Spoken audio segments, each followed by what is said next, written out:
Hello, आपका education top 10 के YouTube channel पर। और आप आज मेरे साथ चाइल्ड डेवलपमेंट पेडागोजी के कुछ क्वेश्चन पढ़ेंगे जो आपके टेट लेवल पे पूछे जाएंगे और वो मोस्ट इम्पॉर्टेंट है।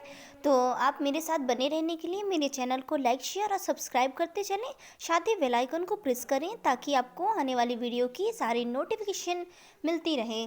तो चलिए दोस्तों, स्टार्ट करते हैं आज आपके सेशन को। तो पहले क्वेश्चन की ओर चलते हैं। तो फ्रेंड्स, हमारे साथ पहले क्वेश्चन की ओर चलते हैं। आपको स्क्रीन पे पहला क्वेश्चन शो होता हुआ दिखाई दे रहा है। आपको शो हो रहा होगा पहला क्वेश्चन, तो आपको पढ़ना है मेरे साथ पहले क्वेश्चन को।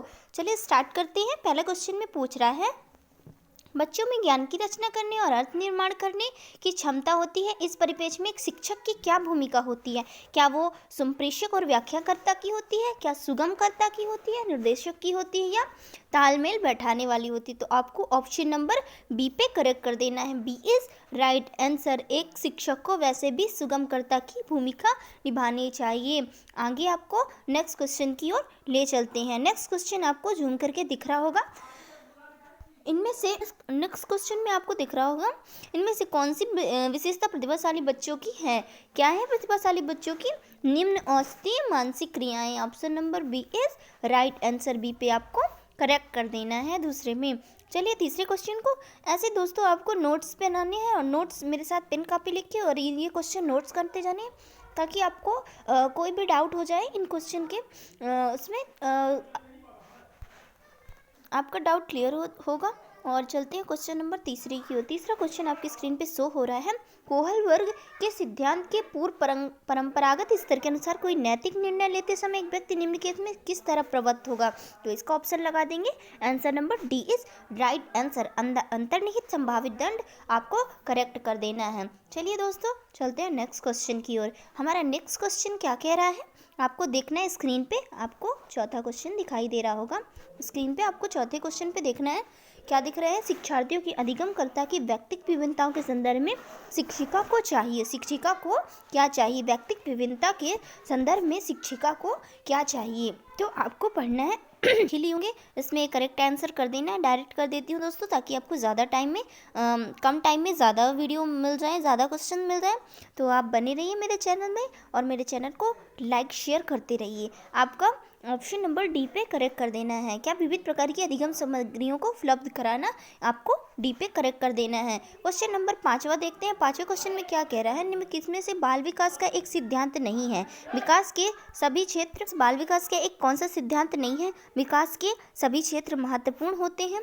और दूसरे ऑप्शन पे चलते हैं। दूसरा ऑप्शन आपको दिखेगा, आपको ऑप्शन नंबर सी पे करेक्ट कर देना है। Option number C is right answer. एक सेकेंड दोस्तों, एक सेकेंड। ये हाँ, यहाँ पे देखिए ऑप्शन नंबर सी पे लगा देना है कि सभी विकास तथा अधिगम एक समान गति से आगे बढ़ते रहते हैं। क्वेश्चन नंबर 6वीं की ओर चलते हैं। 6वां क्वेश्चन आपको स्क्रीन पे दिख रहा होगा। ये आपका 6वां क्वेश्चन है। 6वें क्वेश्चन में पूछ रहा है, निम्नलिखित में से कौन सा आकलन करने का सर्वाधिक उपयुक्त तरीका है?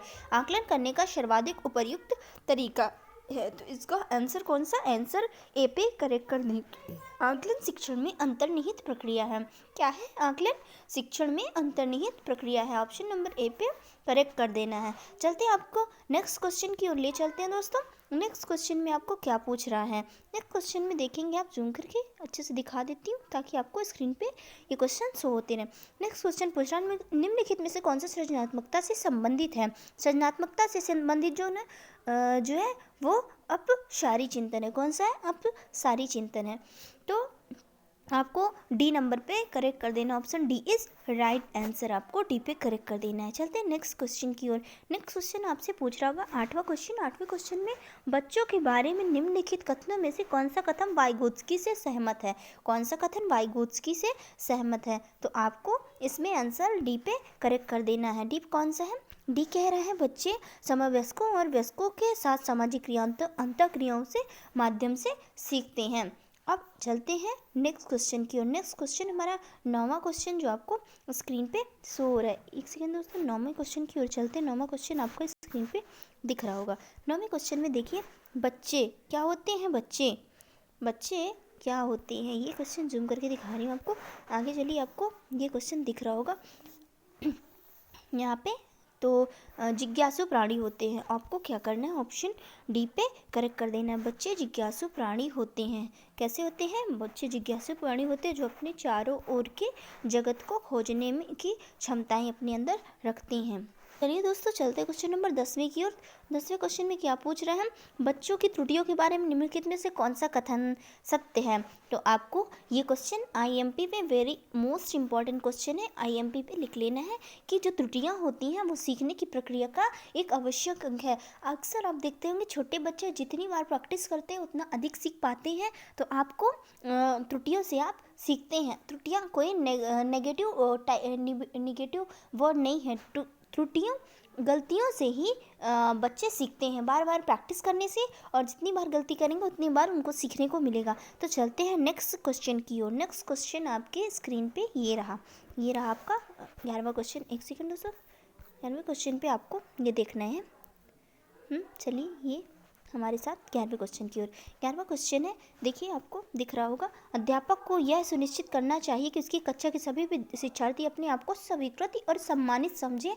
इसके लिए शिक्षक को क्या करना चाहिए कि वह सबसे पहले अपने शिक्षार्थियों की सामाजिक और सांस्कृतिक पृष्ठभूमि की जानकारी प्राप्त करें, जिसमें विविध मतों को प्रोत्साहित करें। तो जहाँ पे इनकरेजमेंट का वर्ड आता है, मतलब कि जहाँ पे सॉरी बच्चों, जहाँ पे प्रोत्साहित, बच्चों को किसी कार्य के लिए हम प्रोत्साहित करते हैं, उनको चांस देते हैं, तो हमारे बच्चे ज़्यादा जल्दी सीख पाते हैं। तो ऑप्शन नंबर सी पे करेक्ट कर देना है आपको। चलिए आज की सेशन पे हमने 15 ही क्वेश्चन रखे हैं। नेक्स्ट सेशन में आपको ऐसे ही कुछ मोस्ट इंपॉर्टेंट सीडीपी के क्वेश्चन देंगे, तो बने रहिए हमारे चैनल के साथ।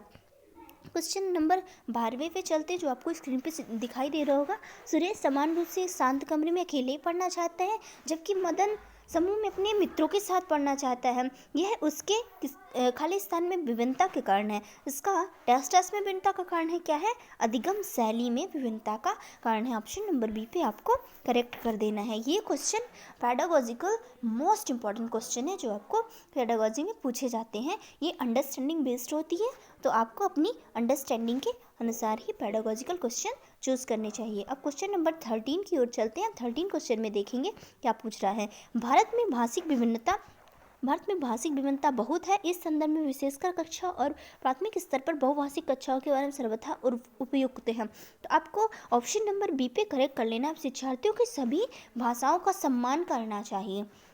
जहाँ पे सभी भाषाओं का सम्मान होता है और सभी भाषाओं की अभिव्यक्ति के लिए बच्चों को क्या करना चाहिए? प्रोत्साहित, मोटिवेट करना चाहिए। वैसे भी जब बच्चे सीखते हैं उनको कभी डीमोटिवेट नहीं करना चाहिए, बच्चों को हमेशा मोटिवेट करना चाहिए, तो बच्चे ज़्यादा जल्दी सीख पाते हैं। अब आपको क्वेश्चन नंबर 14 की ओर ले चलते हैं। प्रकृति पोषण विवाद में प्रकृति से क्या अभिप्राय है?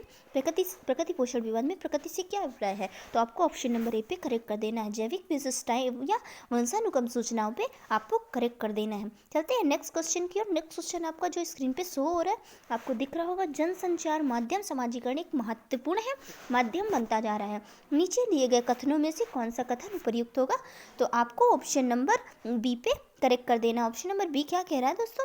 ऑप्शन नंबर बी कह रहा है जनसंचार माध्यमों में पहुंच बढ़ रही है। जनसंचार माध्यम अभिवृत्तियों, मूल्यों और विश्वासों को प्रभावित करता है। तो आज के सेशन पे दोस्तों इतने ही क्वेश्चन रखते हैं, अपने 15 क्वेश्चन, और मिलते हैं नेक्स्ट क्वेश्चन में सीडीपी के ऐसे मोस्ट इंपॉर्टेंट क्वेश्चन के साथ। तो बने रहिए हमारे चैनल के साथ और हमारे चैनल को लाइक शेयर सब्सक्राइब करते रहिए।